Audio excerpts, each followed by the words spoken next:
station where unknown forces strike the edge of ecology. Okay, good evening to you. Thank you for coming up. I'm very cold, November evening and all of that. Sorry you had to put up with me on the door. Sadly, Helen's mum died a few days ago, so there's some chaos back at home. However, you have me instead, so if you have any thoughts and prayers you want to send in that direction, please do. Funeral tomorrow. However, we have matters tonight which are going to indeed take us to some degrees into spiritual realms. I suppose you could say that. Our speaker is sitting there very patiently, Mr. Jez Hughes, and I'll introduce you to Jez properly very soon. After our usual nonsense. So first of all, Barry Reynolds, stand up. Oh, well, you've got to stand up. This man is responsible for you being here at all. Because 20 years ago,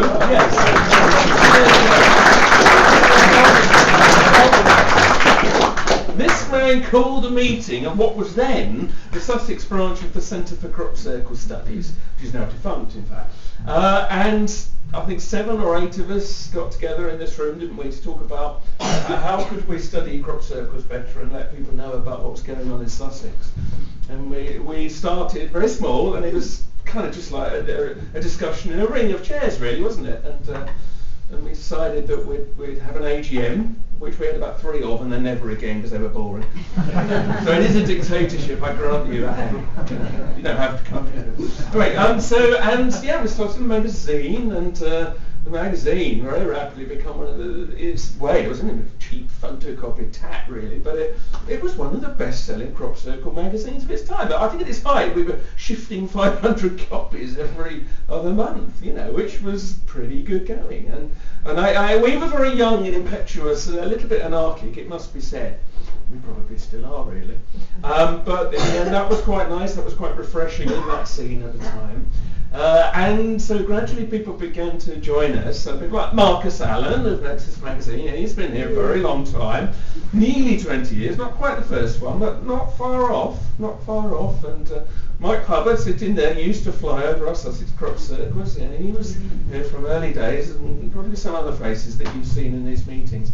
So some of these people go back a long way. Don't feel bad if you're here for the first time or you're new to it, so there's a longevity to this. And I don't mind boasting slightly by saying that in a way I think this funny little room up here, and it did used to be bigger for those who are newcomers, but the L shape's gone now, they took that away from us. But we've sort of, I think, nurtured not only some good talents over the years, but I think we have got a lot of people discussing things in a sort of an atmosphere where they feel safe to discuss them. Because you can't really be any more wacky than we are up here. And Barry's not sitting there all calm at the back now, but he was up here once upon a time. So, you feel good by comparison, if nothing else. But when I thought about it, when I sent out the email the other day, I thought, well, there's a lot of people who are now big names on the circuit who began here because we forced them to speak. Jeff Stray, number 1, 2012, and all of that. If you haven't read Jeff Stray's book, read it. There's a copy there. One of the best of the 2012 researchers, Jeff Stray, used to turn up, didn't he? Every week, or every month, whatever it was. We were monthly in those days. We've got lazy over the years. And he had this folder under his arm, packed with incomprehensible stuff about prophecies and all of this. And we thought, this guy's nutty, but he's quite fun, so we'll let him talk to us. And of course, it turned out that this was really serious research, and in the end, it wound up becoming a book, of course. And so he very, very reluctantly agreed to come and speak here one year, whenever it was, and very tentatively told everybody about 2012. Well, now he's one of the big speakers, travelling around the world, big conferences. He's the man, along with some other names, of course. Ian R. Crane, the big conspiracy theorist, began here. I got to know him because his children, or his stepchildren, went to the same school that my son went to, and that's how we met. And he said, I hear you're into those weird crop circles and all of that. And then I realised he was into all this kind of stuff. And so I said, why don't you come and give a talk? Give anything a go. So again, he began his career here. Now he's like into the stratosphere. He's currently touring New Zealand and Australia at the moment, but it began here. Alan Brown, one of the best of the geometers, began his career here in terms of public life, Helen, I mean, she's, doing TV stuff and did astrology for people, and began here. So there's a lot of good stuff. Hello, come in. There's a lot of good stuff that's gone on here, and I know that is boasting, but I just think it's worth recording because not many groups last this long of this ilk. I think all of the groups we sort of began about the same time, but I think they've all gone. I think that you could argue the Wiltshire crop circle groups the last vestige of what they started with, but even that was after us, I think. Believe it or not, yes, I think we had a Sussex crop circle group before the Wiltshire group started, I do believe. The feeling back then was there were so many crop circles there, nobody felt that they could lay claim to them. But anyway, in the end, somebody did, and of course, Francine does her thing now. So there we go. So we've grown, and we started with all unexplained mysteries. It was all innocent and lovely, and then people like Martin Noakes turned up and started talking about UFOs, and then people like Marcus came bloody well talking about conspiracy theory, and now look at us.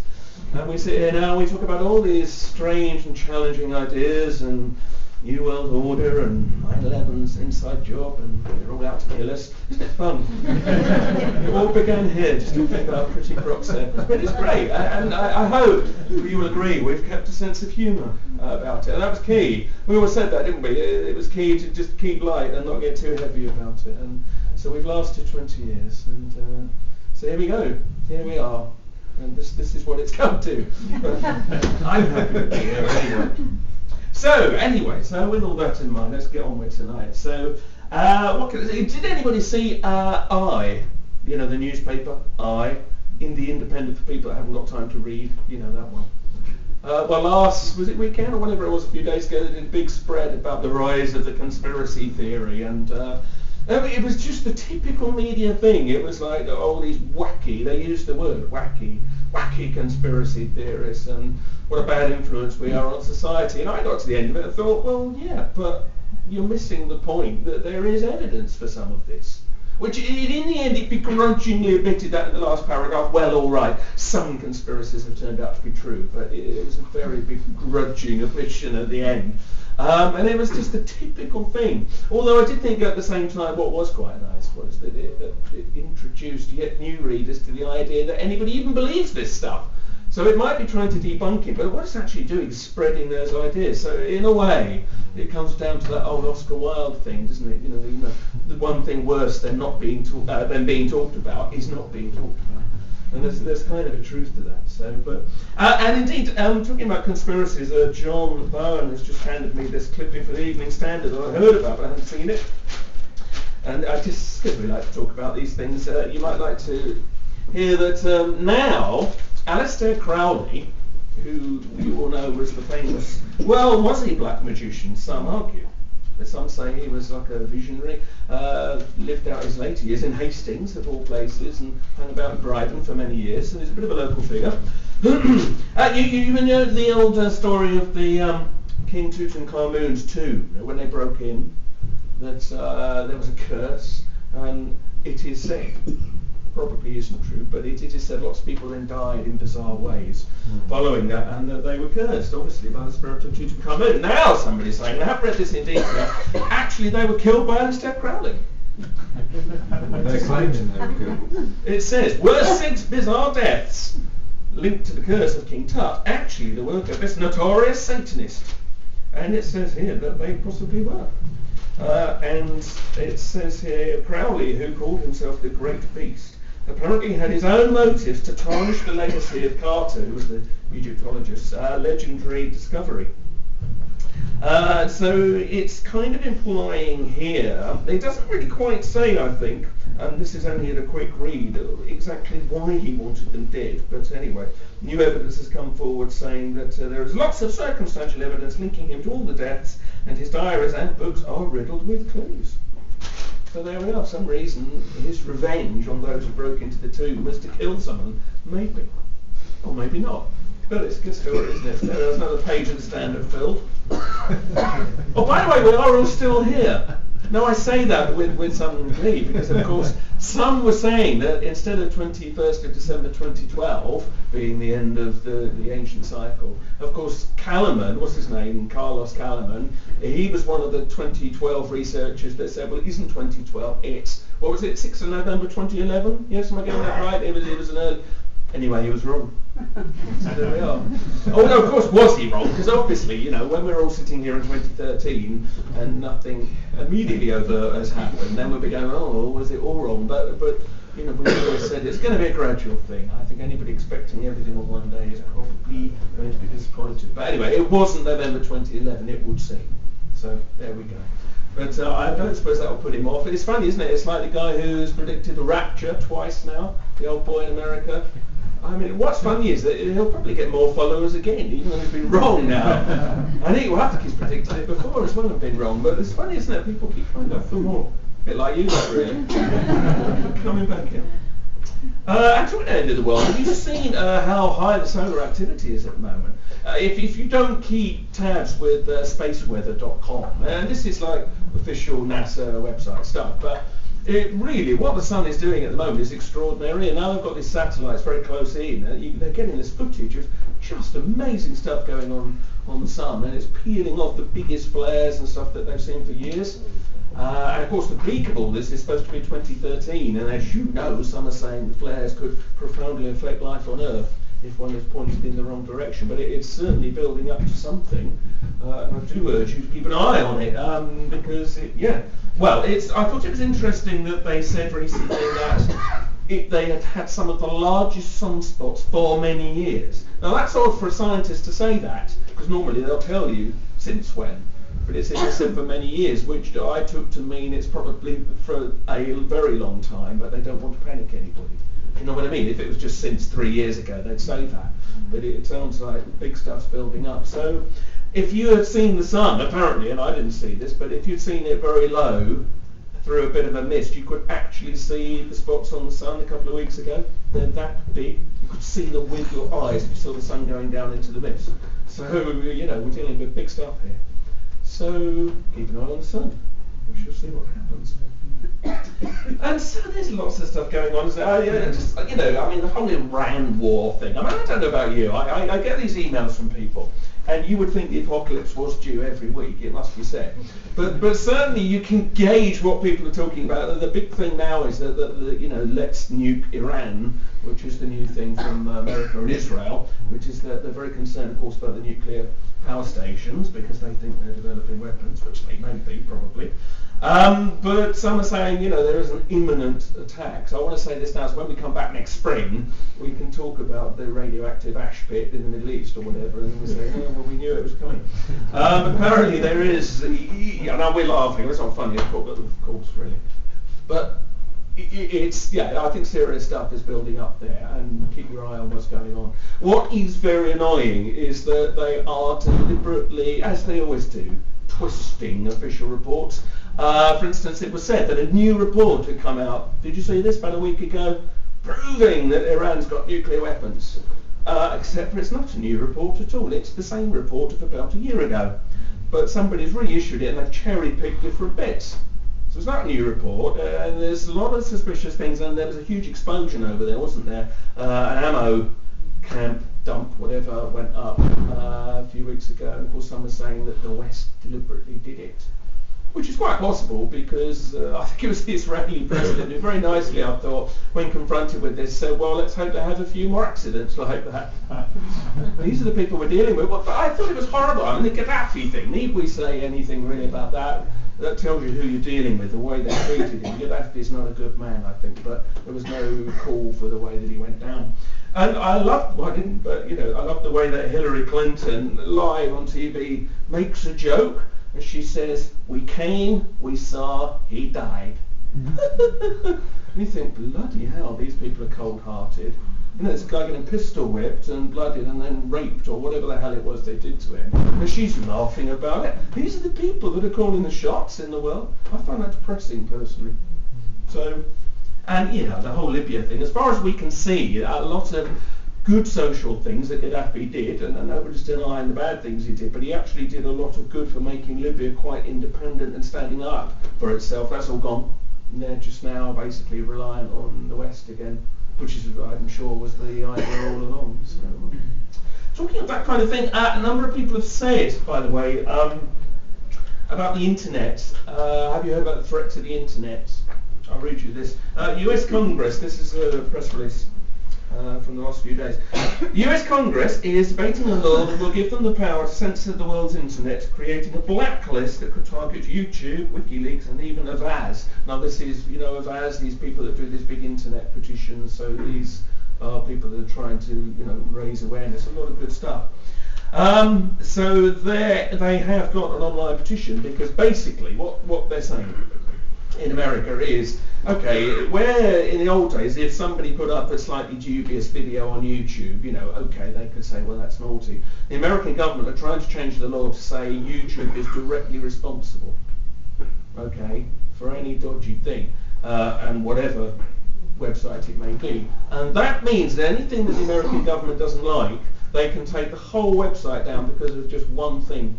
And they can claim that they have, for instance, supported terrorism. If, for instance, somebody says 9/11 was an inside job, they now classify that as supporting terrorism. So they could shut down a website off the basis of somebody saying that. And of course YouTube, or whoever it may be, won't want to lose their license. So you can suddenly imagine all of these videos suddenly going, because they don't want to risk being associated with them. So find out more. Because obviously if this does go through, that will become a global phenomenon, that kind of law soon. And the neoconservatives over there have been very loud in recent times, very overtly saying basically all conspiracy theories are essentially terrorists. I mean, really overt language, which is absolute rubbish, of course, or that we are implicitly supporting terrorism. But, that's, again, of course, a very good way to try to shut people up. So look at the avaz.org website, AVAAZ, if you want to find out more. They're doing a lot of good work. I don't agree with everything they put around, but they certainly are trying to, galvanise people. All we have to do is sign an internet petition. I mean, obviously they just press delete when they get them, but nonetheless, it does send a message out. It sends something out to the powers that be that people do actually care, even if they then ignore them. So we'll see. We will get off conspiracy theory in a minute. We'll have a good balance to all of this very soon. Very briefly, a number of people have said, where can we see the 9/11 show that I did with Ian Crane on Edge Media TV a few weeks ago for the anniversary? It was a 3-hour show. And Tony Farrell was on it as well. If you don't know about Tony Farrell, he's worth checking out. He was I'm trying to think what he was, not quite CID, but he was one of the chief inspectors of Greater Manchester Police, anyway. And he was asked to look into terrorism in Britain and the dangers of it, and to specifically look at 7/7 bombings, and the sort of spin-off from 9/11, what happened since 9/11, how has that affected terrorism in England? And so he looked into this and then realised that he didn't believe in any of it. And the more he looked, the more he became convinced 9/11 was an inside job, for instance. And the more he looked at 7/7, the less he could believe that it was just an Al-Qaeda job. You have to make up your own mind on that. But the point is here that he then gave his report back to the police saying, well, actually, there isn't much of a threat from terrorists, because actually it's the governments that are the biggest threat. For that he lost his job, need we say, and he was suddenly shown the door. And this guy was really high up the ladder. And he was shocked because he didn't really expect that. He's not really a conspiracy theorist, he was just reporting what he found. And so he lost his job. So he's now going around trying to campaign to say we should be allowed to have our own beliefs without losing our jobs. So he was on that show, and then Ian and I discussed the ins and outs of 9/11. And you can now see it even if you're not on the internet, because it's now released as a DVD. If you go on, that's a contradiction, if you go on to the internet and you look at the Edge Media website, which is emtvshop.co.uk, you can actually buy 9/11 Inside Job, which is not a title I would have chosen personally, but there you go. You can actually buy it as a DVD. It's quite good if you want to show it to somebody new, because it's just a kind of a chit-chat, but then bits of film and clips. It does cover quite a lot of ground for those of you that don't know the basics of why people doubt 9/11. So do have a look at the Edge Media website you want to know more about that. Anybody that wanted to but couldn't make it to our 9/11 seminar here, I'm doing sort of half of it again down for the bunch in Brighton, coming up on 28th of November. If anybody wants to see the ins and outs of 9/11, it's a 2-hour presentation, really getting down to the forensics of it. Come down to Brighton. If you want to know about it, look up my website, which is truthagenda.org, truthagenda.org, and click on events. It's listed in the events, and there's links and stuff. So if anybody is curious about that, and good bunch down there, people like Peter, doing really good work, Truth Issues down in Brighton. So it gives you the venue and everything. What's the name? Is it Providence Studios, isn't it? It's Providence Studios, Providence Place, Brighton. It's near New England Street. It's behind that giant church, St Bartholomew's Church. It's a sound St Bartholomew's. studio. Yeah. It's near St. The great big church. Some say is like Noah's Ark. They do push the door very hard. I got there, I was locked out for 20 minutes because I thought it was locked, and I ended up ramming the door. I'm glad you said that. We'll try to bear that in mind. So not the church itself, you understand, it's near it. Yeah. It's near it. So, but truthagenda.org, look up events, and you'll find out. So yeah, if you want to come along, it's a Monday evening, which is not the most hospitable of things, I know. But anyway, so there we are. Okay, we are nearly coming to you, Jez, but very briefly, the euro. Anybody want to say anything? Go on, yes, I knew you would. I knew you would. It's interesting to note that as of today, Italy is being run by an unelected government. Yes, and indeed. I find this quite fascinating at how quickly this has happened and nobody's complained about it. So Berlusconi went at the weekend and the president put in place a new prime minister, what after one guy's name is, and as Monty, yeah, thanks. And as of yesterday, he put in place his new cabinet, of which not one of them is an elected MP. So Italy is now officially being run by an unelected government and their heads of business. It's a coup, isn't it? It just happened overnight. Yeah. Yes. Everybody blinked. The next day, Italy, new government, not one of them elected. How fantastic is that? Well, and I think we'll expect to see that in a few other countries as well. Oh, Greece. Well, indeed. Yeah, I mean, you could argue Greece has been long there in a way, but certainly now since what's his face stepped down. That's a very good point. Yeah, it's a very good point. I mean, the euro I think cannot survive. And of course the conspiracy view is it was never meant to, that this is all part of the plan, that it should collapse, because it then gives rise to, the whole world currency thing eventually, somewhere down the line. It's all part of the long game. But anyway, either way, if it's not planned, it's almost certain to at some point, and where we'll be after that, I don't know. But there we are, we'll see. On a nicer note, well actually it's not really, not if you work for the space agencies or whatever. Years ago, I remember we talked about this. Do you remember there was a series of probes that went to Mars, and every time they tried to do it, it went wrong? I think there are more failed Mars probes than any other missions ever. Now obviously a few have got there, or we wouldn't know what was there. But just interesting to note that the last time, when the Russians tried to send a probe to Phobos, there are those two famous pictures, aren't there? Two probes, just as they got to Phobos, which is one of the moons of Mars. This long streak, they photographed this long streak, like a laser or a cylinder or something coming towards the camera, and then that was the end of the probes. This is not denied. These are official Russian pictures, and they just said at the time, "Oh, we don't know what this is, but it's really weird," and then that was the end of the probes. And loads of other Mars probes that failed to go into orbit when they got there, or they just went offline, or they didn't work. And another Phobos probe's just gone down. I can't remember what country it was. Was it China, or whose probe was this? It was the Russians again, but it was a Chinese satellite on board. So oh, I see. Yes. The Chinese are really pissed off because they've lost all their money from satellites. The Russians haven't successfully launched anything now for 18 months. Which is a bit worrying when you think NASA's now relying on them to get people up to the space station, isn't it? It's still got the moon back in '69, I don't think. Oh, well, of course, yes, absolutely, yes. Or maybe some more. Anyway, yes, so another one's gone down. So some have all said there's stuff going on in Mars that they don't want people to know about. Whether there's funny beings on Mars. Funnily enough, one of the 2012 predictions is that Phobos and Deimos, the other moon of Mars, will suddenly tumble out of their orbit and hit the Earth. Did you know that? You read about that in Jeff's book. And now it makes you wonder, because some people are speculating that they're not real moons, that they are basically spaceships dressed up as, they're slightly wonky looking anyway. So maybe they'll suddenly head our way, and this will be the end because they were pissed off at all our probes we kept sending. I don't know. Anyway, so yes, that was a hark back to the early days here, because I remember us all getting very excited about that. But there you go, still happening, see, for our 20th anniversary. If you want something nice, is anybody into Amma, the hugging, the Indian lady, the hugging lady? She's in London at the moment. Is it Amma? I might be mispronouncing that. Amma. She's in London. This is even on the BBC News. Apparently, absolutely thousands of people are swarming into London to get a hug from this spiritual lady. I don't think she says anything as such. She's a bit like sort of Mother Meera, one of those kind of Indian sort of guru types. But unlike Mother Meera, she doesn't say anything. She just gives you a good old motherly hug, and you feel apparently amazing afterwards.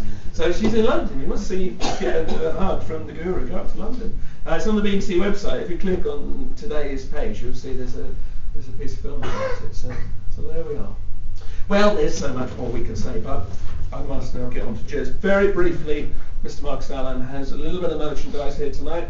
He has the crop circle calendar for next year. This is, I believe, the Wiltshire groups. Yes, it is. And I mean, whatever you think of crop circles, and we like them, there are some lovely images in here. If you want to be looking at these above your kitchen table for the year, you can't really do worse. So, see Marcus if you'd like to buy one. We also have here, of course, Nexus magazine, the latest issue, just about, which has my report on this year's crop circles. If you haven't already read it, there's some copies here. Find out what happened if you haven't already found out what happened. Has anybody else got anything they would like to say? Yes, you always do, so I know I can rely on you. It seems to be karma that I need to correct you all the time. Oh, go on. I'm sorry. Tony Farrell was sacked by South Yorkshire Police. Oh, forgive me, not Great Manchester Police. Oh, well, that's completely different. It's not him there. He's a very nice man, I have to say. He's a lovely chap. I was chatting to him before we went on, and it was really nice. So I think he's good-hearted. In fact, he reminds me of, there's the whole Holly Greig thing going on as well. Holly Greig is this Down syndrome girl she's a woman now, in Scotland. It's pretty obvious has been abused by everybody from doctors and judges and just about everybody, and there's a huge cover-up. And a guy called Robert Greene, again, has tried to represent her legally, and he's now in court. They keep trumping up charges against him. He's had his house raided several times by the police, but with no charges to follow. He's been threatened with death and just about everything, and been told to get off the case, literally, which has to make you realise there's a case worth pursuing. But they really don't want that one to go public. So if anybody's interested in that, there is a campaign about Holly Greig. I can't remember what it's called, but just look up Holly Greig campaign and you'll find it. Holly Demands Justice. Yes, thank you, that's it, yes. And Robert Greene, who's again, I had dinner with him at Ian's event, whenever it was, a year ago. A very interesting man, again, very genuine, I believe. He just feels there's such an injustice here. He's willing to put his whole career and life on the line. And then you have to admire these people, bless them. Andy, can I Yes. just say something quickly? Yes. Just for the benefit, if anybody didn't go to your presentation with Ian a few weeks back on 9/11, I came, I brought a couple of friends, and the feedback, I spoke to other people there as well, was really, really positive. So that's good. if anybody missed it, or has any friends that they're trying to wake up to the Trying to lose. I would, if it's a diet version of what you did, I think that would be great. Yeah, it's basically a repeat of what I did, but without Ian's What about the DVD? Is that covering a lot of the same ground? It does, yes. I mean, it will be in a slightly different manner, but yes, it does. Yeah. Well, thank you for that. I appreciate that. That's very kind of you. Yeah. Well, if anybody wants to come along, we'd nice to see you there. So, okay. Right. Yep. Done. Oh, one more. Yeah, Sorry, just on Mars, actually. On Mars, yes. Yeah, Hogan wrote some books about Mars. He did, yes. Which Richard Hogan, yes. people might want to pick up on. Yes, Richard Hoagland's has done a lot of books about. I mean, he's still very up on the face on Mars. Oh yes. NASA says it's just a heap of rocks, but It does talk about these probes that disappeared. Okay. And NASA, the black, dark mission. Dark Mission. Dark Mission. Yes. That's his latest book, which looks at the sort of secret history of NASA. But that's talking about these probes that disappear. Yes. No, Hoagland certainly is very. I mean, I'm slightly dubious about some of his beliefs, but he certainly does identify some important areas for discussion. Definitely. Yes. Thank you. Listen, we're going to get onto our speaker now. Thank you for bearing with us. Jez is somebody you became friends with Helen a while back, and Jez has been involved very much in the world of astrology and tarot, and does some very good readings for anybody's interested in that kind of thing. But Jez in more recent years has moved more and more into shamanism, modern shamanism. And Jez currently lives in a kind of community, really, isn't it, near Balcombe, and they've got lovely grounds, and in the summer they do workshops and yurts, and they bury people alive, and really exciting stuff like this, which maybe you'll explain a little later on. It's not quite as dark as it sounds. Well, maybe it is. Yeah, maybe it is. But in terms of trying to get people to confront themselves and the spiritual journey, I think this is really important work, because we may all gabble about all the things that are wrong in that, but at the end of the day you've got to sort yourself. Because if everybody sorted themselves, then the world would adjust around us, of course. And I think this is really what Jez is about. It's trying to get people to face their own demons, to meet themselves. And shamanism's never gone away. It's still with us as much today as it ever was. And so what we're going to hear about is really the role of the modern shaman and some of Jez's journey, and it's really nice to have you here. So I'll now shut up and close the door, and a big round of applause please to Jez Hughes.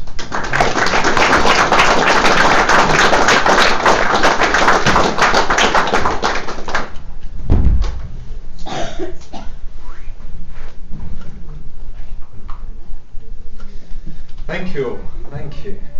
It's a real listening. Thank you, Andy. Listening to you and the tradition that has come out of this room and this place. It feels a real honour to be up here. A real honour. So I'd like to begin, as I always like, whether I'm talking, whether we're conducting workshops, which for me are ceremonies. I mean, for me, you cannot separate the work of the shaman, the modern, ancient, without taking the ceremonial out, taking the ceremonial out of it. It is a ceremonial act, really. It's a ceremonial pursuit. It's a ceremonial journey. For me, as I understand it, and I'll be exploring today, or this evening, the way I understand shamanism. And you ask 10 different practitioners, they'll probably come out with a slightly different angle or a slightly different take on it. And that's the beauty of it. It's a very living tradition. It's a very organic tradition. It's constantly evolving, changing, ducking out of the way a lot of the time to avoid civilization or avoid some of the oppressive sides of civilization or religion. But to begin with, before I say much more, what I'd like to do is begin with spirit, because this is a spiritual path. This involves us connecting, engaging with the spirits, and without them, we're nothing really.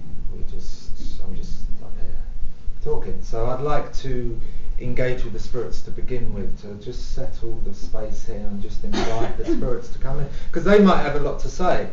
They usually have, so, which might be more interesting than what I say. So I will begin doing this with prayer. I invite you all to join in the intention of this. This is a simple intention. This is about just creating a sacred space here, creating a safe space so we can explore some themes of shamanism, explore some spiritual themes, explore some relationship with the spirits. And later, if we have time, we may even go into something slightly experiential, well, very experiential. We're going to dance. Because we like to move with our prayers, we like to sing our prayers, we like to invoke spirit in a very bodily, it's a very physical, it's a very grounded, earth-based tradition. So we like to sweat our prayers, we like to make things sacred. But as there's not much room for dancing here tonight, so you're lucky, we will use the drum, and I will invite you to open up your perception, and open up your what we call the dreaming body, or energy body. So to begin with, I'm just going to sing, because that is the way I know to open up a sacred space. And I invite you all in a moment.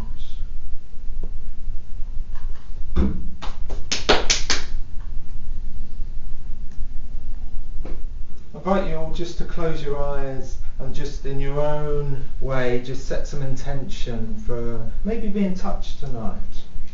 Maybe that's why you're here, just being touched by the language of spirit, because I'm here to communicate, hopefully, as best as possible on behalf of that. So if we all just close our eyes and just...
Give thanks to the spirits of this room, of this space, of this sacred space.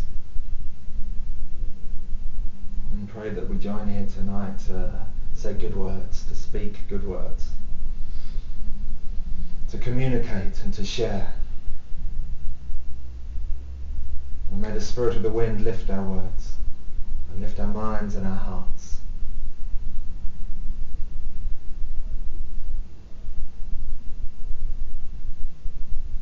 To the spirit of this group, may be blessed.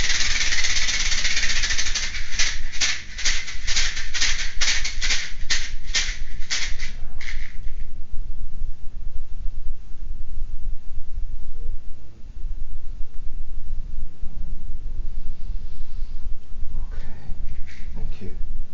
Thank you.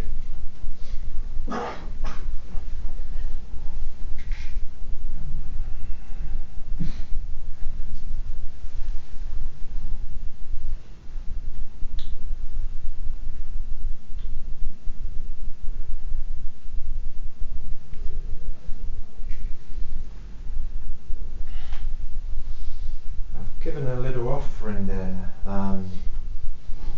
Before we ask anything from spirit, we give offerings first.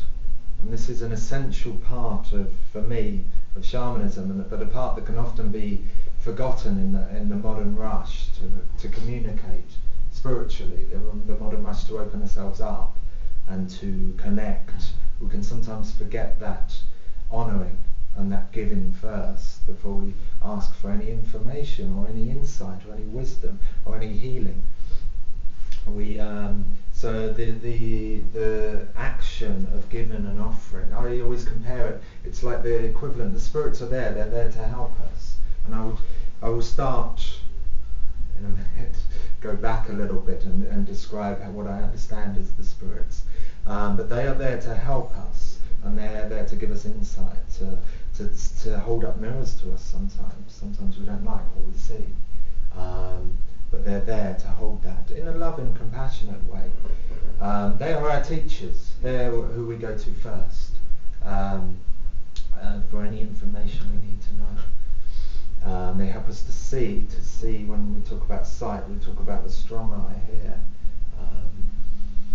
As part of my training, I was blindfolded for 4 days, and this was part of the actual training whereby we had to get around perfectly, and we had to we were doing a series of exercises, and it's extraordinary because once you're blindfolded, I don't know if anyone's tried it, even if you try it after just a couple of hours, and these were full blindfolds that shut out all light, especially designed for this thing, this kind of practice. If anyone's tried it, you can actually see, you begin to start seeing, you see door frames, and then you put your hand in front of your face and then you can't see your hand, and then you look up again and there's the door frame. So it's quite extraordinary. I think on a more prosaic level, I think our body actually absorbs light as well as our eyes, so we can and the brain very quickly learns to translate that. So in terms of offerings, we always give something, because I liken it to, if we're going to ask something from spirit, if we're going to ask something from a teacher, we wouldn't just barge in their house and say, like, teach me, I really want to know.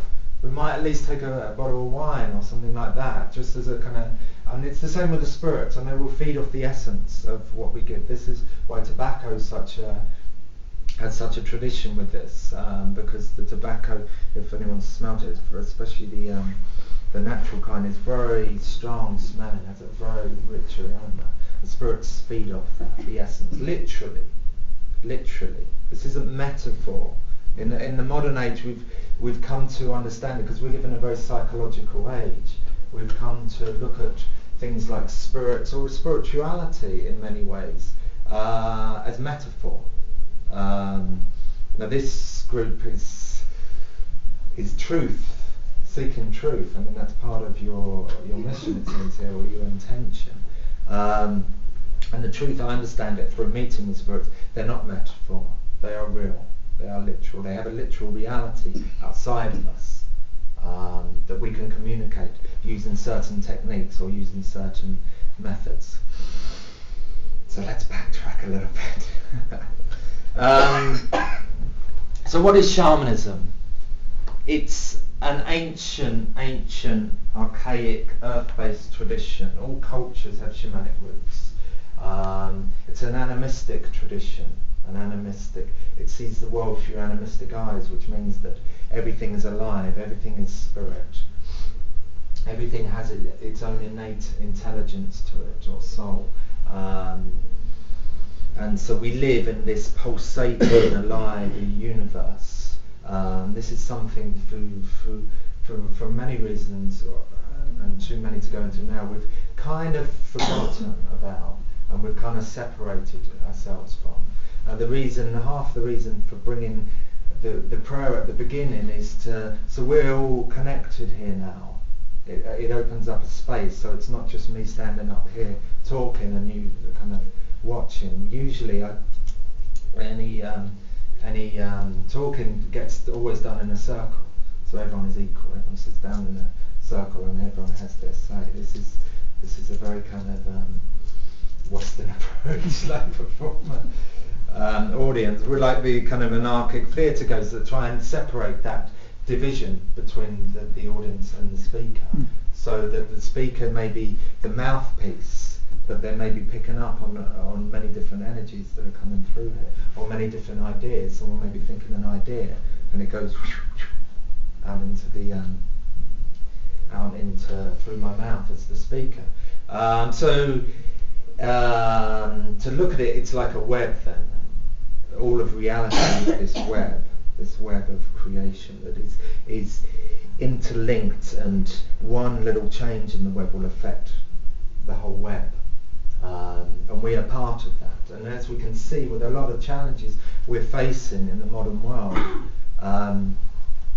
we've perceived ourselves for some reason as separate from that web of all life, and hence we're creating what a lot of indigenous cultures would say is that life is a dream. You have the night dream and you have the daydream, and they're not separate. They bleed into each other a lot.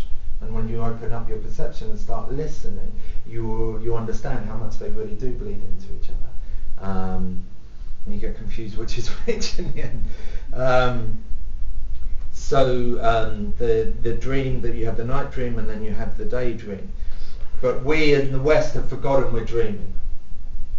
So we've created a nightmare. We've created an unconscious nightmare. If we wake up, probably most of you here have experienced the lucid dream, where we wake up in the dream. and you have that exhilarating, ecstatic feeling that suddenly you can do things, you can change things. You can fly maybe, you might want to fly, you can explore different areas. A lot of the mission of the shamanism, if you like, is to wake up in this dream, in the daydream, and realise in that position we have as it's an overused term at the moment, and it's something that I don't always agree with, but we are co-creators. Not as individuals. I think in the West we've kind of taken that in the kind of modern spiritual renaissance, and we've said we're co-creators, and we've become very individualistic about it. I can create what I want. If any of you listen to watch The Secret or things like that, and it's about, well, you can create and manifest what you want, be it money, be it prestige or whatever, and it becomes a very individualistic, which is possible, yes. I mean, it's the basis of most magic, but it's very tepid, and it's very it's not has much power to it compared to what we can do as communities and as groups. So this is what the shamanic path, as I understand it, focuses much more on group intention and the power of circle, the power of that spirit of a group, rather than this individual. Yeah, you can use it. Yeah, you can manifest. Probably everyone's tried that, holding that vision in their head. The Native Americans partly used to call it luring. When you lure something to you, you use sympathetic magic. You have what you want, and then you see it, and then you bring it into you. And they used to use this as a practical, because again this is a practical path, shamanism. They used to use it when needed to feed the community. So that was an essential role of the shaman, would be to call in the game, to literally call them in. Or if they couldn't call them in, and maybe it's one and the same thing, to at least tell the tribe or the community, the village, where the game would be the next day. Or on the hunt. They would go to the shaman first, they would consult them, okay, where do we need to go? And if they got it wrong, they're in trouble, because they had a whole hungry tribe on their case there. So this was a profession that was not particularly envied, and not particularly sought after, because who wants that pressure? To have that whole pressure of that community, and they could be rude if the shaman and if they got it wrong enough, then they weren't a shaman anymore. It was simple. No matter what training they'd done, if their work wasn't effective in feeding, protecting the community, would be another one. They would use a lot of this magic, and they still do. And this is something in modern shamanism we kind of shy away from a little bit, because it's not PC or it's not ethical. They would use it to protect their community against other tribes. And the other important role of the shaman is the healer. And this is something that I'm passionate about and will explore quite a lot today, because that is really the path that I've been taken down with this work. And for me, the shamanism essentially is about healing. Healing in terms of restoring balance, restoring harmony, in order to feed the whole of the web, which I'll talk about in a moment. So the healing path, just to let you know a bit about me, I started training in shamanism about 11-12 years ago, officially. That was my official start date. I got a teacher, and that was when I started training. I had been on a journey up to that point for quite a few years. It took me through a lot of different traditions, Eastern traditions, a lot, travelling through the East. But I couldn't, and I was searching for my own healing, which I since know started around the age of 14, and I since know and lasted probably about 16, 17 years, really. That was my shamanic illness, what I've since known as it's called the shamanic illness, and it's the only thing that I can relate. I was searching for healing for myself, and that's probably why I now use that, and I've worked full time for the last 5 or 6 years, just seeing clients and practicing. And now we run, as Andy mentioned, we run bigger stuff. We run some courses, initiations, focusing on initiation. So the role of shaman, I'll talk a bit about my own personal journey later if we have time. The role of a shaman is the bridge, is the communicator between the world, the human world, the very necessary human world, the society, the community, all that intrigue, all that drama that gets played out constantly, no matter what community you come from, whether it be the modern, what we're playing out on a massive, grand scale, to the old communities, we can look back sometimes and we can project, we have this romantic projection and say, well, it was like a Garden of Eden there. And maybe it was, but they were still human and they still played out. And if you've visited and met with indigenous people, they're very down to earth. They don't hold this projection of this all mythical wise people. The Native Americans, a lot of them are angry that first of all we robbed their culture and then we call them savages and then we have this projection of this all wise sitting there just speaking philosophy for 24 hours a day and speaking wonderful quotes that we can put on postcards or we can put on cards.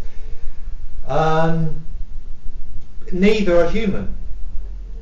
They're both extremes of the same spectrum, really. They go from savage to this wise person. And there's a lot of anger and there's a lot of resentment around that, and I can understand why. Because we're either trying to just tell them not to be like that, or we're trying to become. But it's all about us, and it's all about our imagination, rather than actually meeting these people as human beings. So indigenous societies had their problems, of course they did, and this is where the shaman would come in, because they are the balancer between the community and the world of spirit. The world of spirit we can call the dream time. The Australian Aboriginals call the dream time. In modern shamanism it's often known as the other world. It's the invisible world. It's everything that we see, we truly see when we close our eyes, when we close down our physical senses and we begin to perceive in different ways. And what is a spirit? Okay, let's go back to that question. What is a spirit? Does anyone want to... An energy? An energy, yeah. Yeah, we in the modern, that's really modern language for it. We call it an energy, if you like. It's a coalescent. It can be a thought form. It can be, this room will have a spirit to it. It will have we can call it vibe or something. The way I see it, it's when the great mass of everything and nothingness takes some form that isn't physical. So it takes a form, but it doesn't yet come into a physical. Or there can be a spirit of a form behind a physical form. It's the invisible, but it's not a nothingness. It's not a. That's when you go deepest into not to get too esoteric, but deepest into the great beyond of nothingness, where everything springs from.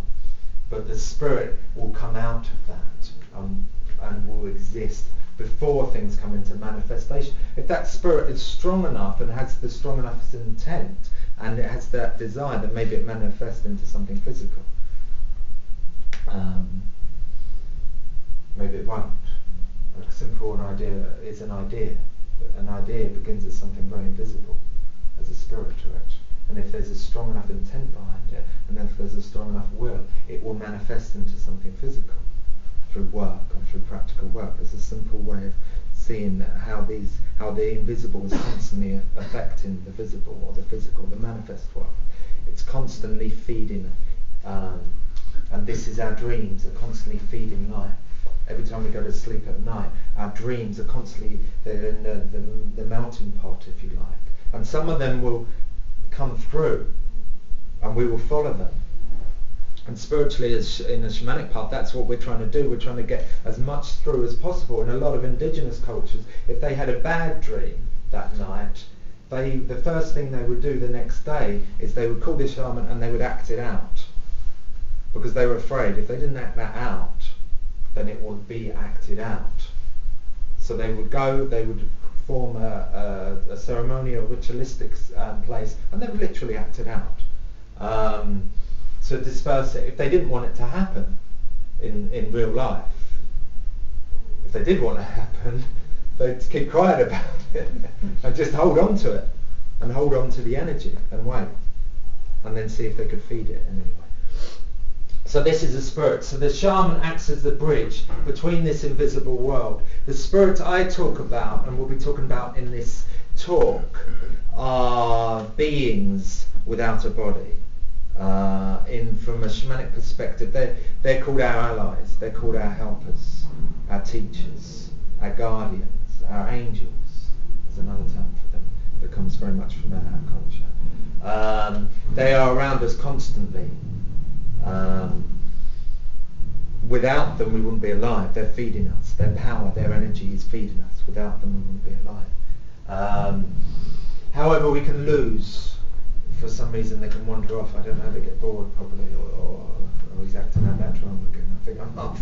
And we can lose our power. And then what then happens is we become much more susceptible to illness, which is a form of the power loss is a major form of shamanic illness, and being powerful, feeding back the power into us, is about going well again. But these are the spirits I'm talking about. They're guardians. We all have them. The shaman will have a greater relationship probably than an ordinary person with their guardians, with their allies, with their teachers. That's probably yours on the phone right now. Or maybe she's probably got something to say.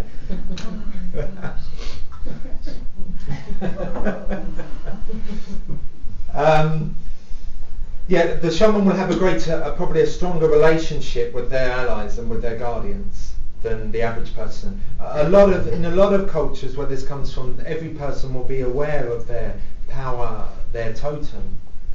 They might go on a vision quest, they might go on an initiation, especially around teenage time, to develop that relationship. But that might be something that stays with them, and they can call on whenever they need it, call on that power, but they may not actively use it. Well, an example of another was Crazy Horse, who was probably most of you have heard of, as a great warrior, and he was renowned for charging into the middle of battle, where all the bullets were firing, and just literally charging into the middle. And they said the bullets used to bounce off him. I don't know. They never got him until the end, when someone actually stabbed him in the back, which was, and he had given himself up, and he fought many battles. He had strong power. He had strong medicine that he could connect with. So he used it in that way. The shaman will use it in a healing way, or to communicate, or to keep things in balance, because we're constantly, as human beings, going out of balance. It's a natural phenomenon, if you like. Martin Prechtel was a great teacher. He talks that we're not born into original sin, we're born into original forgetfulness. Literally, when we're born, we begin the forgetful process. We forget where we came from, we forget how connected, we forget how that is feeding us. And therefore we have to constantly remind ourselves, remember. A lot of the shamanic initiation involves dismembering, taking apart. It can be quite gruesome to be attacked by the spirits, to allow the spirits to come into you. It can be quite gruesome. But then they remember you. They put you back together. Different. Never the same. Different. But on their payroll, so to speak. One used to talk about the mafioso, the spirits being a mafioso. You get the knock on the door, you don't want to say no, basically. And this is traditionally known. And this is why the role of the shaman wasn't so sought after. A lot of if a young person develops shamanic tendencies, a young child, the family would try and hide them away often, and would pretend they weren't developing these strange, looking into the distance going off in a semi-trance, not being able to communicate properly with the rest of their peers, or spending too much time in nature. It's a bit like today. There we go. Come back. Sit down. Learn the rules of society, and because they were worried, because this is there's a lot of responsibility. There's a lot of responsibility. You've got to keep that balance between the invisible world of spirit, and it's constantly being torn, because we need to feed that world of spirit as human beings.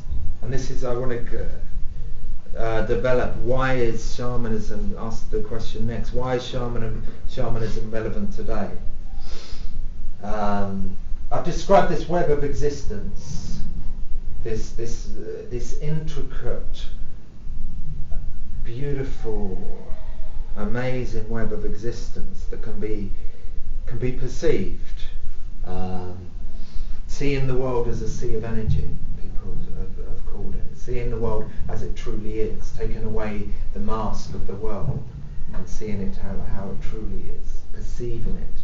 When I talk about seeing, it's not a visual thing necessarily.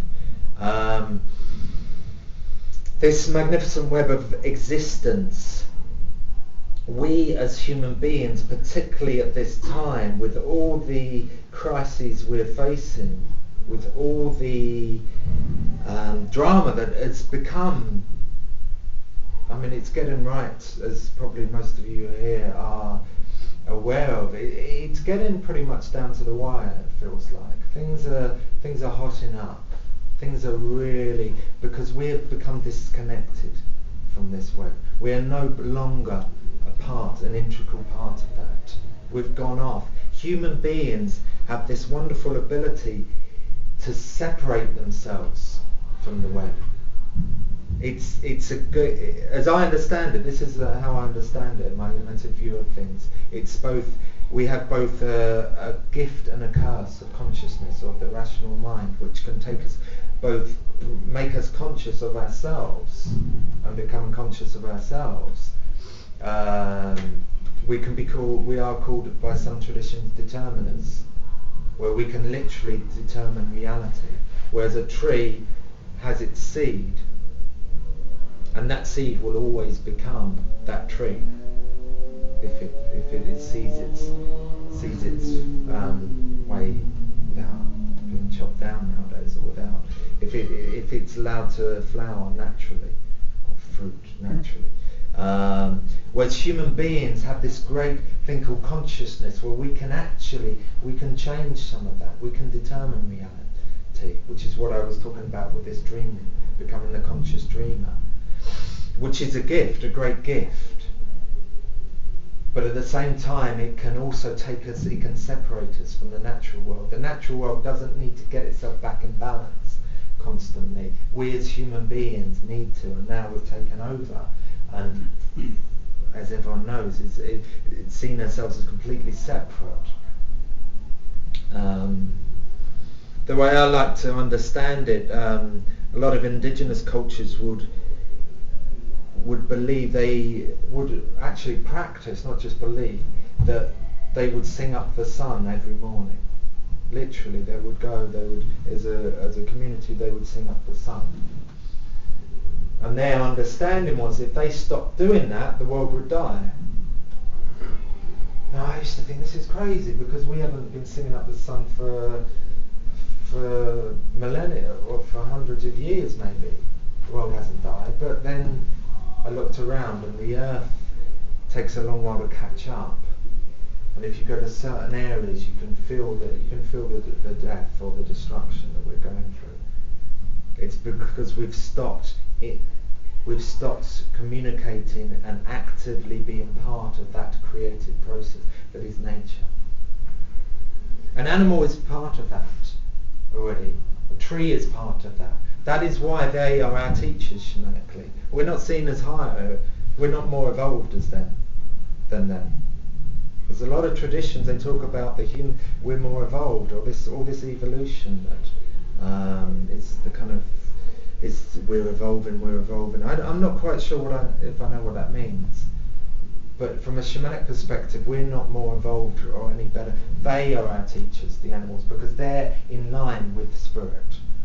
Nature is seen as the visible face of spirit. We have to work to do that. Literally, we have to work to do that. And the way we do that is through rituals, it's through ceremony, it's through engagement consciously with the spirit of life. We're not born as human beings. We're born as pure spirit. We need to learn to become human beings. And the way we learn to become human beings is consciously engaging with the spirit of life through our rituals, through our ceremonies. Now, in order to do this, as I understand it, we need to orientate ourselves. And this is one thing that we have lost. There's a lot of disorientation around at the moment. There's a lot of people's energy, most people's energy, even if anyone's slightly sensitive will feel it, tends to go, it's all going up here, or it's all disconnected. I used to go to sleep every single night with conversations across the back of my head. Incredible conversations, nothing to do with no one I'd ever met. And they used to send me to sleep. That's how I'd get to sleep. But literally listen. I thought, because they weren't very interesting actually, so they would literally send me to sleep. I remember asking my teacher once, because my brother was struggling, going through a difficult time, and he started hearing these voices. And it was a level perspective, because I'd had them from as long as I can remember. For me, they were normal. They were normal. They helped me have to sleep. He started with all a lot of the stories we tell around what it means to about hearing voices mentally. He started, and I said to, and he was in a very difficult space. So I said to my teacher, and I talked to him, and I said, well, what do you think this is? I mean, I didn't say what do you think that is. I explained what my brother was going through, and he said, he's just bumping into everyone else's disconnected parts. So everyone else is floating quite a lot. There's a lot of noise out there. So I learned to shut down. So I don't do that anymore. I don't listen to those conversations anymore. So there's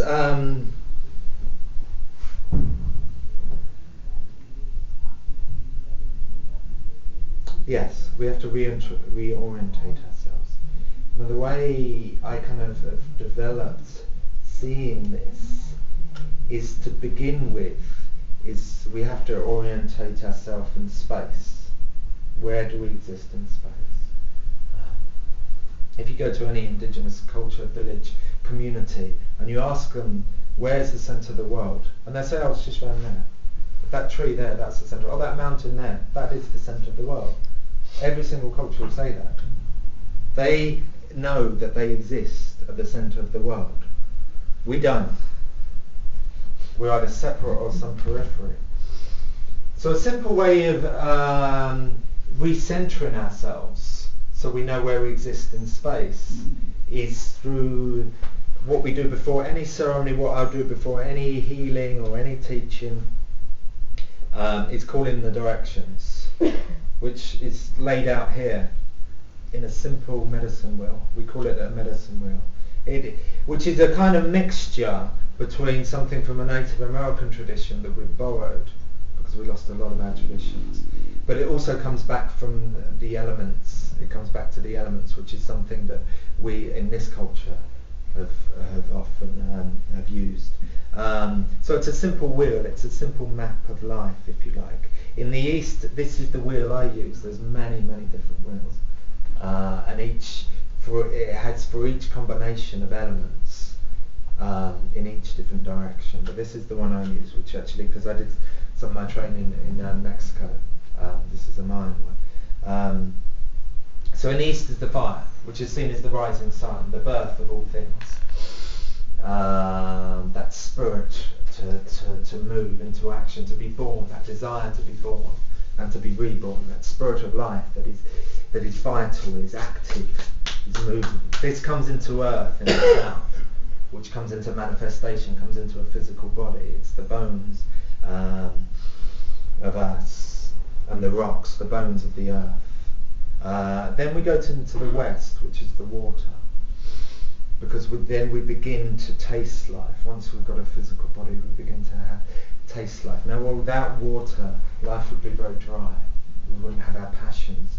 We wouldn't be able to truly taste life, to feel it. It's the blood that's running through us, through our heart. It's what it makes us really feel like we're alive and connected here. It's also letting go. We begin to let go around the west and the water. But we have to feel something in order to let it go. There's a very popular nowadays, people tend to say, oh, I've let that one go, I've let that one go. It's like, it's almost a mantra people have, I let that one go, I let that one go. It's like, and the more spiritual you are, the more you can let things go, you just let things go. But for me, how can you let something go if you haven't really felt it? If you haven't grieved over it? And this is where we have a lot of grief. This is my entry into the shamanism. In the Mayan culture, shamans, another word for the healers or the medicine person was weeper. They weeped. Or they sung. Singer. It was the same word, singer and weeper. Tend to be over emotional. So this is a way in for me personally. This is the west and the water. And then we come to the north, which is the air, which is about freedom, about really letting go.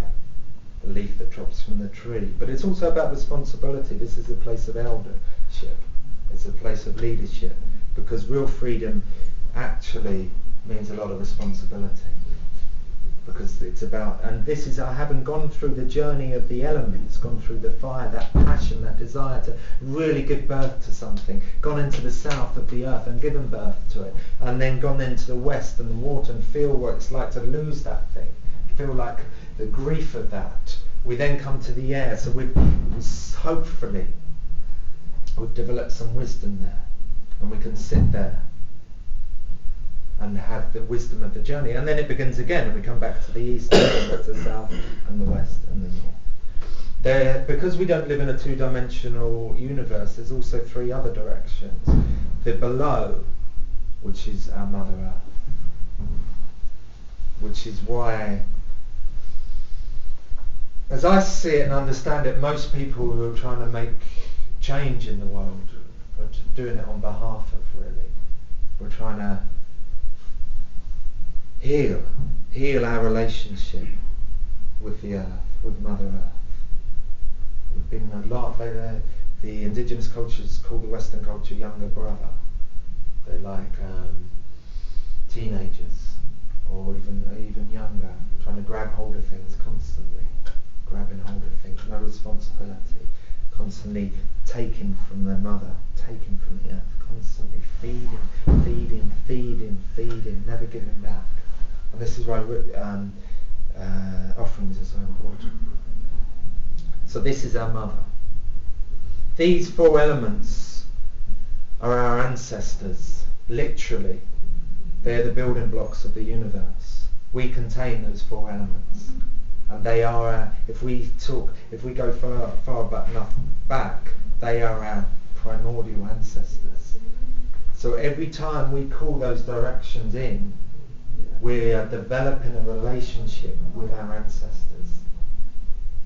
I've done this calling of this medicine wheel, I don't know, probably over 1,000 times, who knows. And every single time I've done it, I've learned something more, just by the simple act of calling in that direction and feeling, what's my relationship with fire right now? Is it good? Is it bad? Am I on fire? Is my fire quashed down? What's my relationship with my earth? Am I in my body? Can I feel myself physically? Do I feel achy? And then what's my relationship with water? Am I full of grief? Am I full of a load of unresolved grief that I'm carrying around like a who knows what? Or am I indulging in the water? Am I in my addictions? And then into the air. How is my mind working? Interesting question. How is our mind working? Is it fluid? Is it dancing? Is it a soft breeze? Is it a raging storm? Maybe there's mixed too much with the fire then. In our culture, fire goes up into the head. There are angry thoughts walking around. Angry. And we can be really passionate about something. Really passionate about an idea. But so much so that all people feel off us is that fire. All people perceive is our anger. Because the fire is mixing with the air. Whereas fire needs to go down into the earth. This is where children are great. They understand that. What does a child do when it gets angry? Stamps its feet straight down into the earth. Or literally dives on the earth and bash. That's where the fire needs to go. Down into the earth. And that will feed the earth. But up here, boom. And then we can't do anything. We're full of so many ideas. Our head's on fire. So we need to bring the fire down. Simple. And this I was taught by just talking, communicating. Because that's what shamanic practitioners is the modern term.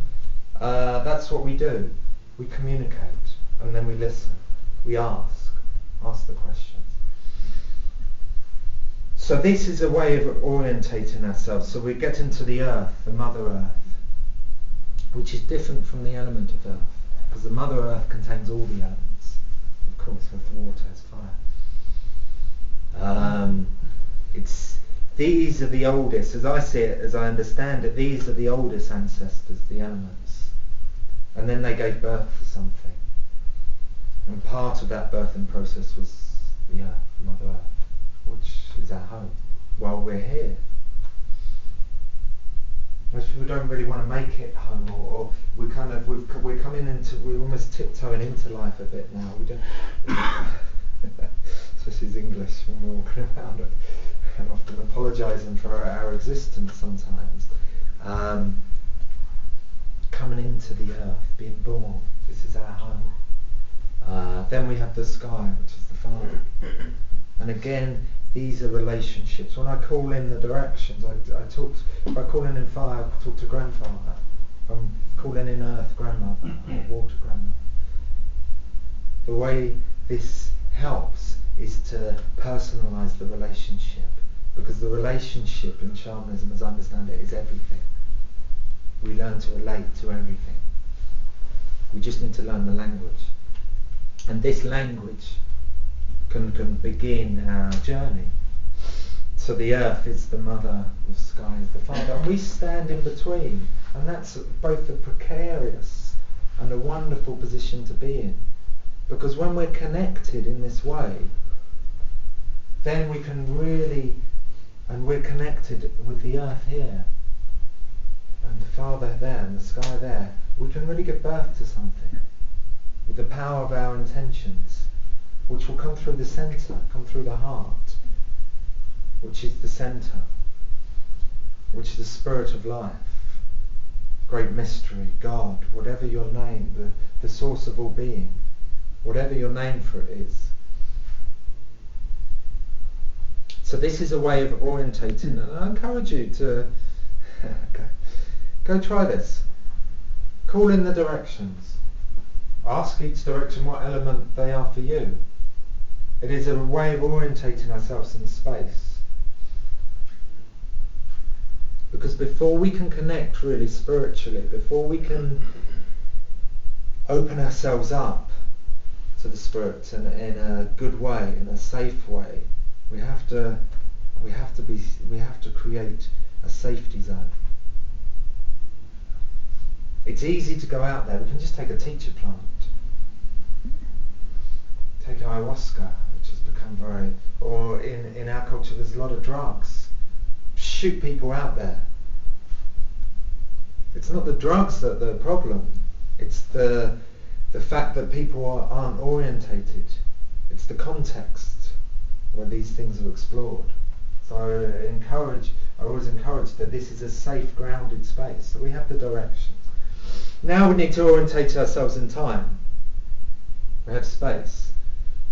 And the way I understand it, we orientate ourselves in time. We have to know where we come from. And we have to know where we're going to. And the way we understand where we come from is we speak to our ancestors, our bloodline. And this is an essential part of shamanism. We communicate with our ancestors. Now, at the moment, we have quite an ambivalent relationship with our ancestors, and this is understandable. There can be a lot of shame. There can be a lot of guilt for the actions of our ancestors in the past. Maybe they've been violent. Maybe there's been violence. Maybe we just feel that on a collective level, or where we come from in this country. There's also a great need for healing. A great need for healing our ancestors. The dead need as much healing as the living. We talk about pollution, we talk about physical pollution. There's a lot of psychic pollution as well. There's a lot. We've forgotten the mastery or the understanding of death. We've forgotten how to ritualize death and how to really see off our ancestors, make sure that our energy is pushing them on to the other world. Our tears, our grief. The biggest tragedy often, as Martin Proctel talks about, with war, isn't so much the scale of the death, it's the fact that we don't have time to grieve our ancestors. We don't have time to even bury them properly a lot of the time. This creates a massive backlog. Creates ghosts. Literally creates ghosts. A lot of the healing I do nowadays, when people come to me, they could be holding on to so many ancestral ghosts, so many things that haven't. We inherit DNA, but we also inherit a lot of psychic inheritance, things that haven't been resolved. The Greeks understood this in their tragedies. It's the curse of the ancestors, the curse of the name of the house, or whatever that was, would be played out in a certain level. And like I've mentioned before, we live in a very psychological age, so people come along and they learn to understand their pain very well, intricate and an intricate, detailed level. People can come and explain to you their pain, what they've gone through. And it all stems maybe back from childhood, or this happened when I was 17, or this happened, and this happened, and people understand their pain very much in that context. But what if that person is just playing out something that happened 5 generations ago, or 3 generations ago, or even 7 generations ago, where it began? This person, this is being repeated, this pattern. Because energy, spirit follows patterns. And this pattern, whatever it was, whatever went wrong back then and was repressed or couldn't be dealt with or couldn't be properly resolved, or the grief that it caused or the rage that it caused that then got suppressed, and then it got passed on to this generation, and then it got passed on to the next generation. And this is literal. I mean, this happens again and again, that things that happen and they play out again and again into someone's life. So there's a lot of ancestral healing that is needed now, right now, and this is one thing that we can really do to make a difference. To make a difference to clearing up the backlog, the whole backlog, to give birth to, because everyone here, I presume, wants to give birth to a better society, a more just society. A simple ritual, you may want to try this and you may not, is to literally cook up a meal for your ancestors. What they would have eaten, where they come from, say 150 years ago. Cook up, so it'd probably be quite simple food for them. Cook them up a meal, put all your love, all your forgiveness into that. Because our ancestors, there's a lot of need for forgiveness. And put that in. You don't know why, it doesn't matter if you know or not why you're forgiven. It's extraordinarily powerful. So putting this in, a lot of love into that food, and then cook it up. And when you're ready, with your intention to feed your ancestors, because this is again where the spirit hasn't been fed. They haven't been fed for so long. And what tends to happen also, if they've forgotten, they feed off our lives. And the best food for them is emotion. Our tears or our rages. It's food, it's powerful energy, emotion. It's energy that is really coalesced. It becomes food for the gods, if you like. This is why when we practice shamanism, it's not about stillness, as I understand it. We invoke more powerful emotions, heightened emotions, through the drum, through chanting, through being buried alive, literally, being put in the ground overnight. That heightens things, as you might imagine. It really heightens things. I mean, people will talk, I love it, people would be like, it'll be fine. And then those moments, before someone actually goes into the ground, the energy is tangible. That level of fear is so tangible. It's so tangible. And this is another thing, with meeting spirits, we can do meditations and we can do this, which is great. But sometimes it can get a bit cozy in a nice warm room with calm music. It's amazing the difference that people have of the spirits when they're kind of meeting them even through drum and the journey in a nice warm cozy workshop room, and when they spend a night alone in the woods in nature. There's a big difference. And they're meeting the same spirits, they come from the land, but that's massive. They have awe, they have respect, they have fear, and they have deep love, if they survive. If they come back, then there's that love, because they've really met, and they've met their edges.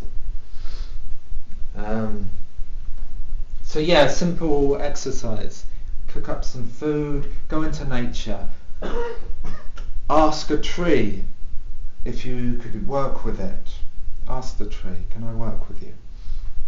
You'll know the answer. It's a practice in itself as well. You stand around. Is it saying yes? Is it saying no? Oh, I think so. Oh no. I better go to another one. Which is an exercise in itself. And you see the humour. The trees have great humour. The spirits have great humour. Go to a tree, ask, and you'll know it because you'll feel it in your heart. And then go sit, get your bum right in the tree, ask the tree for protection, and then hold out your food. And then perceive your ancestors, and you will see them. You will feel them. Because they're hungry. They're really hungry. And we have to make that connection. Because every one of us in this room stands at the head of our ancestry. We're right. We've got a big circle behind us, and a big circle behind that, and a big circle behind that, and a big, big, big circle. And if you go back far enough, you'll find the connection. That we are all connected. But that is, we have to orientate ourselves in time first. Otherwise we open ourselves up and we are connected with all of humanity. Yes, if you really want to feel all of humanity coming through you, that's if it's not fully orientated. So go feed your ancestors. This is powerful work. A guy came to me he'd been suffering depression for quite a while. He had a curse. He was from South Africa. It's a crazy, I don't know any South Africans, but they live a bit more on the edge out there. It's a crazy life. And they understand this. They understand about curse.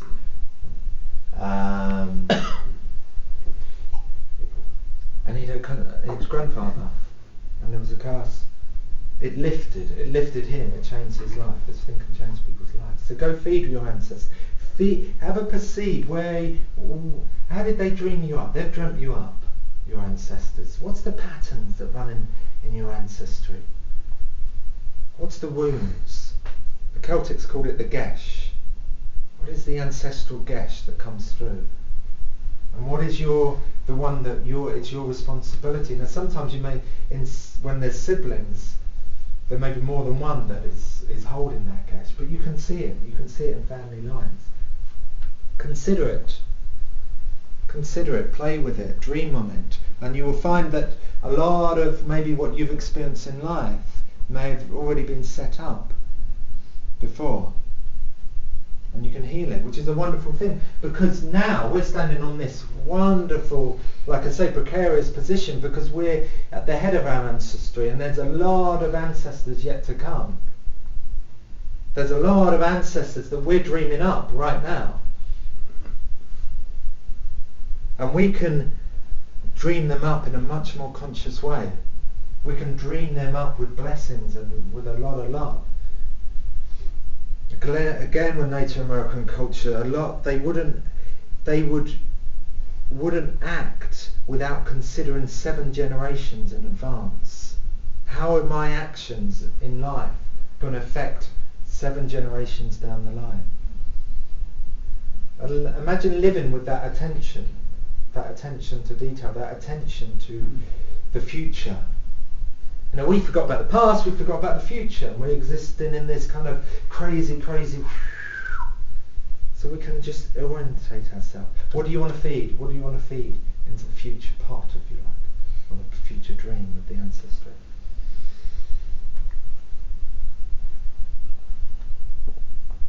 Okay.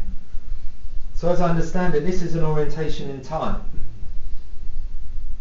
The next orientation is in timelessness, which becomes where we develop the shamanic skills, so to speak, or the ability to speak on a different level, speak with the invisible world, to become natural.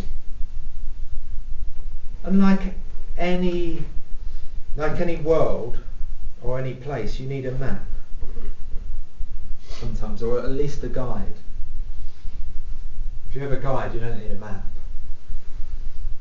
If someone's going to come with you, and that's where our allies come in.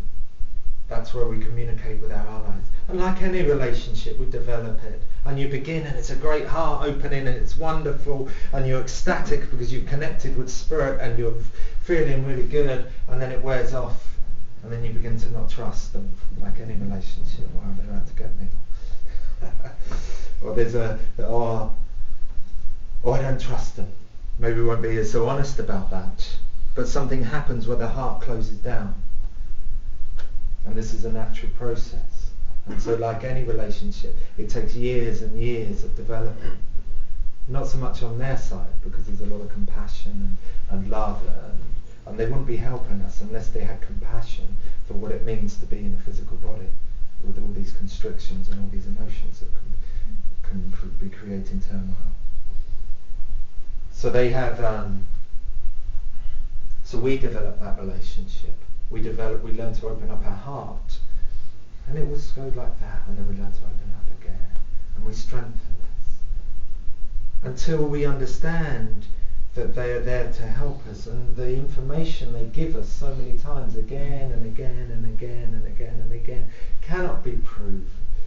It gets proven again and again and again, and it cannot come from something which is the greatest block, if you like, with all the people I train and with all the people I see. Oh, it's just my imagination.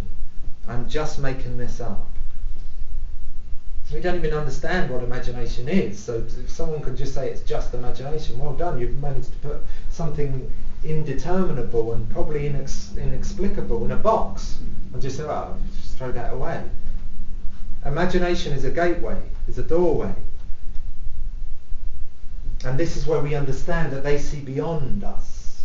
They can see the future, they can see the past, see what's going on really beneath the present. And that relationship gets developed because we're told again and again and again information that we couldn't possibly know. And the other thing we do is we allow spirit to come in and to embody us.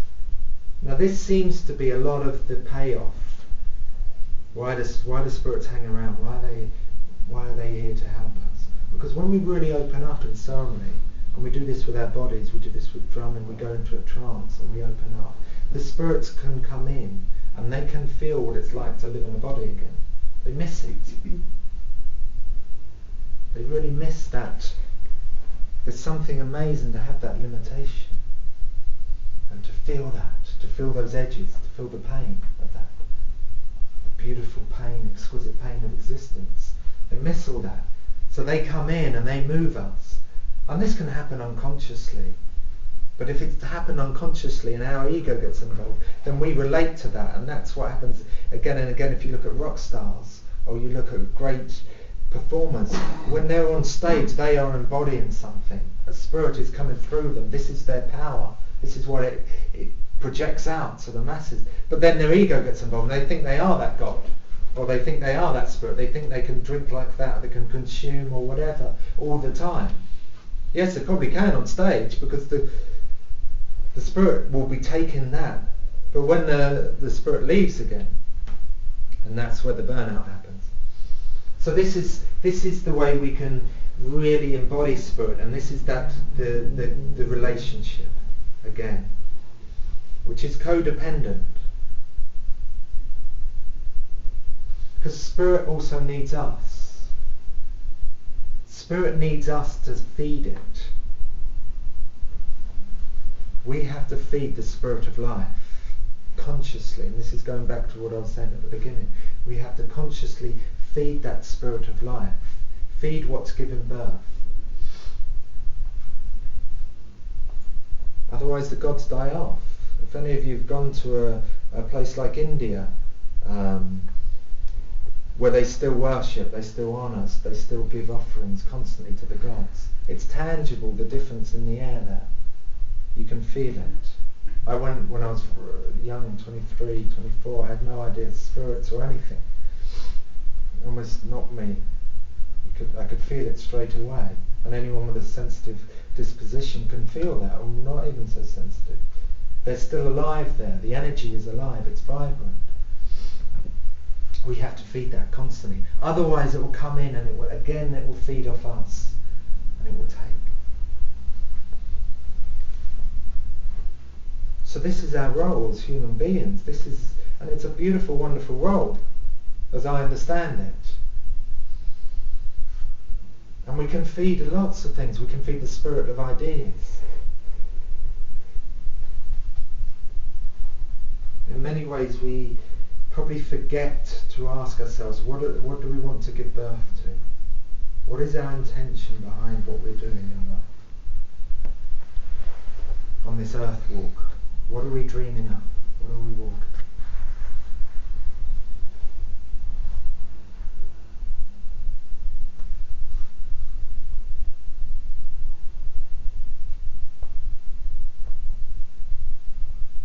Okay, lots of words. Not usually so many words. Maybe now is the time to. Do people feel like they would like to hear a bit of the drums so we can maybe connect ourselves, maybe open up? Yeah. For about 10 minutes. Yeah? Yeah, great. Yeah, so we... Now what invite, I don't...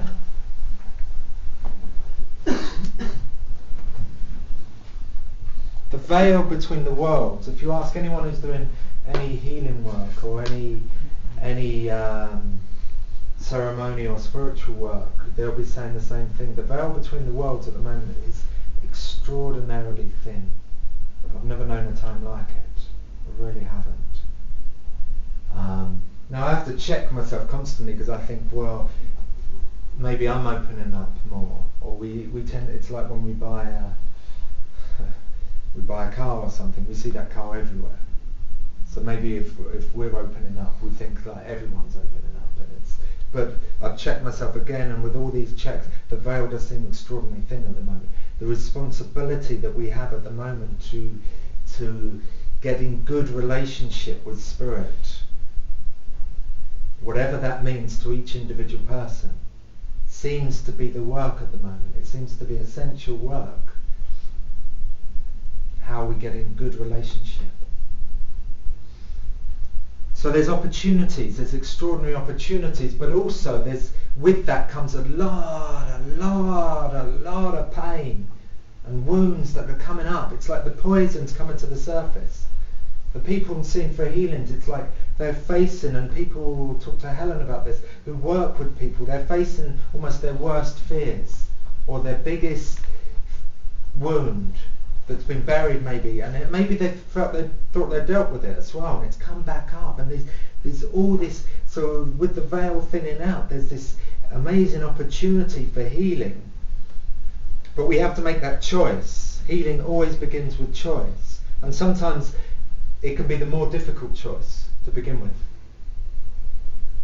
because it means facing up to it means opening up, and that can be incredibly painful. So there's great opportunities for healing now. Great opportunities.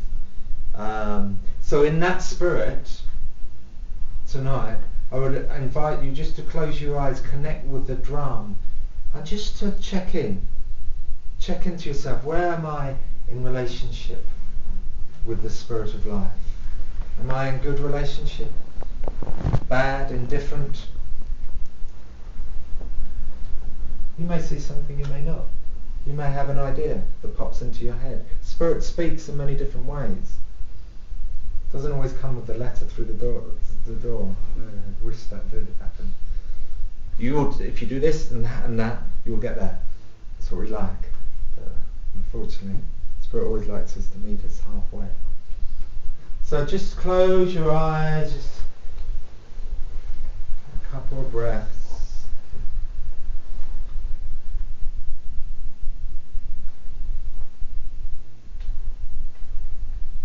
And just asking that question, where am I in relationship with the Spirit of life? Is there anything I need to do to get in greater alignment or better relationship? And just allow the Spirit, the drum, to take you where it wants to take you.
staunch and wonderful allies.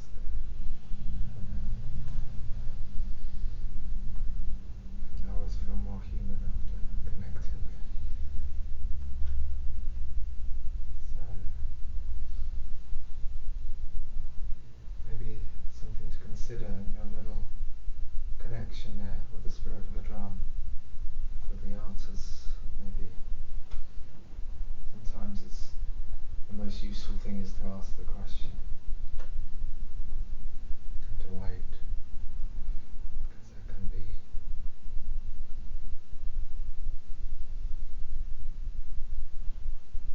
take time for the answers. Even when you get the answers, it can take time to understand that it's just a little experience of a connection for you with the drum.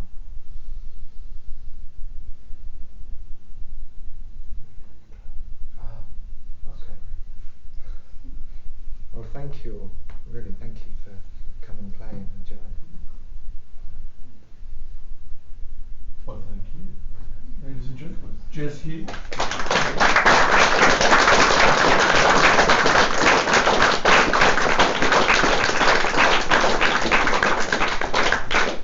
That was really phenomenal. Thank you very much indeed. Did you survive at the front there with the eardrum? They'll never hear again, but it was worth it. Jez, that was fantastic. I do appreciate that. I think most of you did appreciate that. There's a lot of really, really good stuff in there. I think very relevant for these times. And it's good, because we talk about all this stuff, as I said, it's good to get that balance, the solutions really, because it's about what goes on in here, ultimately.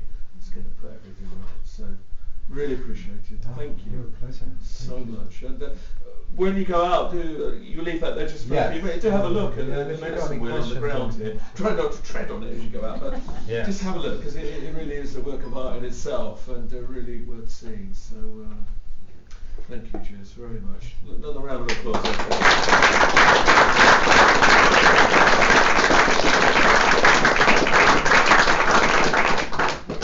So the next time we see some of you, it is going to be 2012.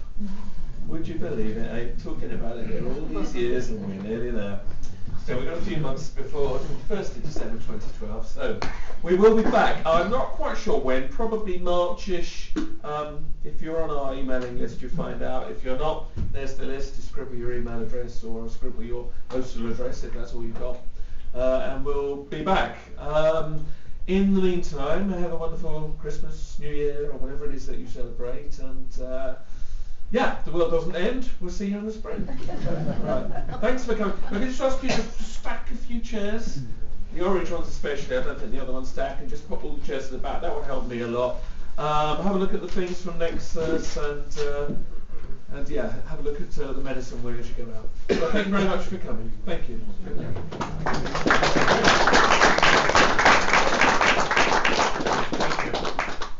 If somebody could just flick that light on over there, the switch is behind that table somewhere. That would be very nice. Thank you.